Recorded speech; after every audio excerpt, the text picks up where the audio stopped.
Hey everyone, welcome back to the Coach's Corner here on the NAIA Volley Report, powered by Win1. I'm your host, Daniel Mesquita. Today we're joined by head coach Lauren Eldridge, who is the head coach at William Penn. Coach, thanks for joining me today. How are things out there in Iowa? Oh, pretty good. We got nice weather today with it being in the 40s, so I'll take that. How are you? Good, good. I'm not too far from you. I'm in the Midwest, so the sun came up, so that's a good thing. The sun's going away, so can't complain, Coach. But let's talk about your tenure at William Penn. You're going into your fifth year. You just finished your fourth season at William Penn. You've established a 55 and 47 record. You've developed many all-conference and all-American talent there. You've also had some strong success in the classroom for your athletes. When you reflect on your journey at William Penn, what stands out to you the most about the journey that you've been on? Yeah, I feel like I've been here forever. I've been here, going in 5 years, but before that, I was here for 2 years, 2 seasons as a grad assistant, so really almost 7 years altogether. Um, but it's been pretty awesome to kind of see like a full circle moment. Like when I came back that first year or two, I got to see girls that were freshmen when I first got here graduate, walk across the stage. Girls that were not super consistent, as a freshman, and then they were all conference players, top players for us. And now I actually have a grad assistant, Alyssa, who played for me back then. I recruited her as a GA. She came back to be a GA for us, so it's pretty cool to kind of see that going forward. And then, like the academic side, we had a lot of girls graduate last year at semester, using that fifth year as well. But a lot of them are going into, like master's programs, doctorate programs, going to go be some big things outside of volleyball, so that's pretty cool. Yeah, our academics have been huge for us, and I think that's a big selling point too, because girls care about school Yeah. compared to the boys. They care, that we have good grades, that, we're maintaining a 3.5, which is pretty tough to do, especially being volleyball the first semester, you never know what to expect. So jumping 100% in. But it's been pretty awesome to see it kind of go full throttle. For sure, Coach. Let's jump back a couple years. In 2022, was your obviously you said you've been here when you were a GA or you were there at William Penn as a GA, but in 2022, that was your first year as a head role. You went 21 and 14 in the heart. You made it all the way to the semis. That was one of the best seasons in recent memory, going back to 2012. What do you remember about your first year and how important was that, setting that foundation for your future years? Yeah, I think that first year really kind of set the tone. Like I said, there was girls that were seniors that year that I had as freshmen, so I know just like the excitement of having something new, having some change, and we kind of took full force. We had some upsets that year. Really good season. Now we just got to get back to that. But our conference is crazy. You never knew who's going to be the top two, top three every year. It's honestly been different every season I've been here. Yep. Even when I played in college, I've been in this conference since 2013.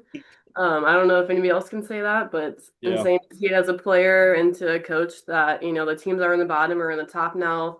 Teams from the top went to the bottom. Teams are not even in this conference anymore. Yeah. But yeah, that first season was pretty special, just girls like they had really never made the tournament besides going for that first and you're the eighth seed. So always play, the top seed and going on and hosting that first round. We got a wave goodbye to Evangel, like, leaving our conference too, so that was pretty fun. And it's like our gym is awesome, so like having that atmosphere was pretty awesome to play. And I feel like you were there taking pictures actually. Yeah. Um, but yeah, it was just a really cool tone. You want to get back there because it's a really fun place to play in the pack, and we have that atmosphere. So if we can create environments like that, having big games, I think that'll help us going forward. It also talks about, I mean, I know you mentioned, because I believe you played at Missouri Valley, Yep. one of the rivals there at William Penn, and it just talks to the volume of the Heart of America. I mean, you haven't left yet. You don't want to leave. You left to another Heart member, came back, and it just speaks how well and how much you love it here at the Heart. But you compete in the Heart year after year. It's a big conference. It's very deep. You never know, like you said, day in and day out, whoever shows up is the one that's going to pull it off. Just because you never know 1 through 13, 14 teams that are in there who's going to pull it off. But where have you seen the biggest area of growth for your program over the past 4 seasons? I would just say like the player developments. We have a JV and varsity at this level. A lot of NAIA schools have JV varsity, and Yep. every coach does it a little bit differently. But we've had girls be all conference players for us on varsity that were on JV their freshman and sophomore year, and that's something I'm really trying to build with our JV team to be development instead of always recruiting transfers or the big studs to come start right away. Maybe having somebody that is super raw and athletic, maybe small school, small town. They just need that love and that skill set. And so like we had Caitlin Jeter, she graduated for us last year. She's one I talk about all the time. She Mhm. was super athletic, super raw as a freshman. And then by the time she was a senior, she was a second team all conference player for us, one of our go-to outsides. And we've had other girls like that as well. And I think just having that development and even girls that, maybe have been on varsity all 4 years, like Mia this year, she's always been one of our main people, but she got to finish as an all conference player her senior year. And coach, it's more than volleyball, more than wins and losses. And how do you measure that growth beyond that win and loss column?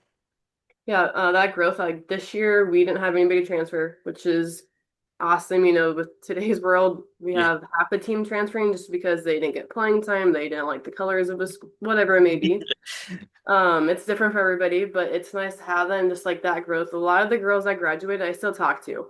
Having that personable relationship with them. We've gotten recruits from past players because, now they're coaching club or coaching a JUCO school, or, maybe they know somebody from their high school that's looking to play college. So having that connection and just seeing them. And then we've been having alumni games too every other year, and we have a really good turnout. So it's awesome to see that they still want to come back and see everybody and still play. And a lot of them still are in pretty good shape to play and compete against us, which is fun to see. But it's just awesome to see, they're doing big things outside of volleyball and seeing them get married and start families. It's pretty cool. A lot of love and rich tradition there for the Statesman coach. But let's talk a little bit about you. You've coached 14 All-Heart players. You've had two All-Americans, multiple All-Region performers. How would you describe your approach to player development within the program that you lead? Yeah, one of our big things is obviously in the spring we get to, break a lot of things down. So we do a lot of focus on that because in the fall you're trying to win games, the team aspect, and it's hard to go, day one we're playing probably like 10 days after that. So we have to get ready to go and it's not solely focused on individuals or positions. So in the spring, we really do break that down. Having two other grad assistants with us this year is awesome just because it's a full staff and you don't always get that at this level. So we're able to kind of, focus on certain positions that we're strong at. A lot of girls get a one-on-one attention just because we have smaller groups compared to the big rosters that we have in the fall. And then we do a lot of that kind of in the preseason-ish, but fall is really focused on team stuff. Spring is the one-on-one, and with NAIA, we don't have as many rules. So like in the summertime, we can coach as much as we want. So we do have a lot of girls that stay over the summer that come back and get, small lessons or one-on-one time with us coaches. I think that says a lot. In the past, we've had probably half of our team stay in the summer, and that's, I think, helped us, especially that first year or two. That's why we had a lot of games that we won and upset people in conference because we had girls that stayed, for the summer. You talk about homegrown and not pulling transfers every year and building your team from your freshman year all the way to the senior year. Let's talk about some players that shocked you or grew really quick over the season, either on the court or leadership wise. Yeah, on the court, Haley Pesic is one. She's an Iowa girl. She's 5'7" ish. But she has one of the highest verticals on our team. She jumps, I believe, like 32 inches, and that makes up for her size, and she's a lefty. So Mm, we love lefties. We also have Alex, who was a freshman for us this year, also a lefty. And she's a little bit taller. But it's nice to have that lefty side, and they both were surprisingly ran that 6'2" this year. But our growth, Kaya, graduated for us this year, and seeing her as a freshman and graduate this year as a senior for us, it was crazy. She came in as an outside, hitting front row, and then she turned into libero. So she didn't really hit much anymore besides in practice. She could still put one away. But just seeing that growth of her, not just as a player, but as a person too, she became a leader basically all 4 years. And then Mia is one too. She is a little bit different. She actually came with me from Culver. So I recruited her at Culver. She followed me over here. And just that loyalty is something you don't find anymore. yep. And she had a lot of hardships in her personal life, and she came back and she had a really good senior year. And she grew up a lot. I think that's one of the other good things to see is, how they mature. You come in as a freshman and you want to have that college experience. You want to have a little bit of everything, and you have to find that balance. And I think she did a really good job her senior year of finding that balance and leading the team. And the setting spot is hard. It's probably the hardest position in my eyes. Because you have to listen to everybody, and everybody's gonna say it's your fault that they hit the ball in the net or hit it out by 20 feet. Hmm. Not necessarily the case. Um, we had a couple of newbies this year. Maju was on the outside for us, who was a transfer from Jeffco, JUCO in Missouri.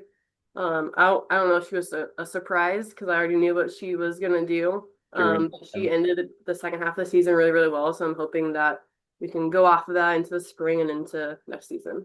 For sure, coach. And you talk about loyalty with me or following you from Culver. That's just, I think that just speaks about your leadership as a coach, going from Culver to William Penn to follow you from one heart to another. But I know we talked a little bit about academics in the beginning, but that's been a strong presence under your leadership. You had 25 scholar athletes, 23 all Heart Scholar athletes. How intentional is the balance between balancing volleyball success and academic excellence within your program's culture? I mean, it's probably top one, if not top two. And obviously, we want to win games, but you got to win in the classroom too, because Yep. none of us, I mean, we had Olivia Johnson go pro last year. She's playing pro right now for us, but a lot of us aren't going to go play pro. Most likely not going to be your end goal. And if you want to go on to get in a master's, a doctorate, you have to have a certain GPA. Hmm. Um, we actually got top 10% last year for our team GPA in the NAIA with a 3.6. So that's something, I like to brag about because that's pretty impressive of like 300, 200 teams. And so maintaining that is something that's big. And they know in the spring we're not playing games, so we have to have a little bit of competition somewhere. So if you're not going to class, you're not getting a grade, you actually don't get a practice. And that's the fun part of volleyball. You get to practice, play with your friends, play with your teammates. So do what you're supposed to in the classroom so you can still have all the fun stuff with volleyball and scrimmages. So that's something we take a little bit more serious in the spring just because we have more downtime. We're not on the road so much. And I think that's helped because in the back of their head, like, yes, I got to turn this homework assignment in, or, I got to get this A or B on this test so I can make sure that I can go to this scrimmage or be able to practice as much as possible.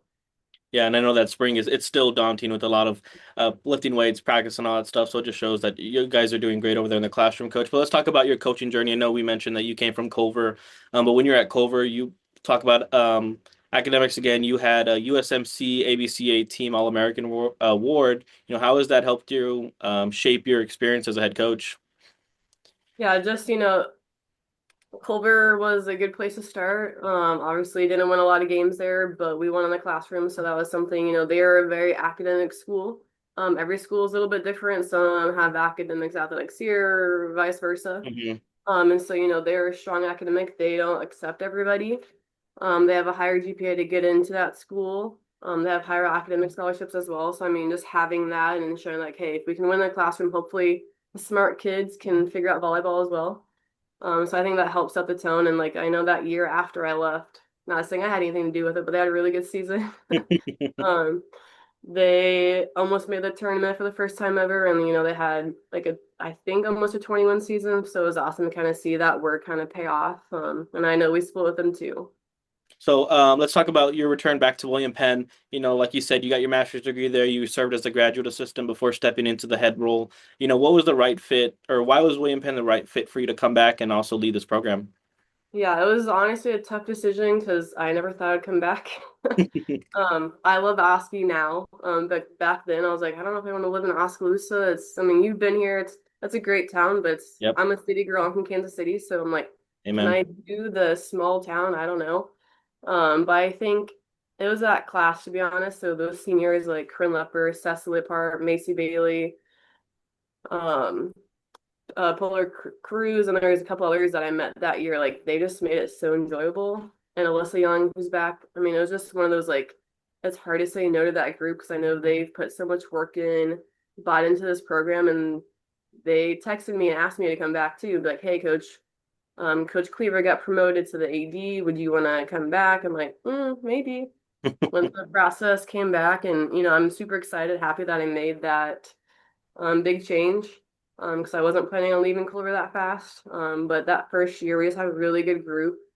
Not, I wouldn't say it's my favorite, but probably one of my favorites for sure. Can't have favorites as a coach, right? No, Um, no, you can't. so, but I mean, it's definitely a team that I'm gonna forever remember just because of all the success we had, but just like the bond that we had.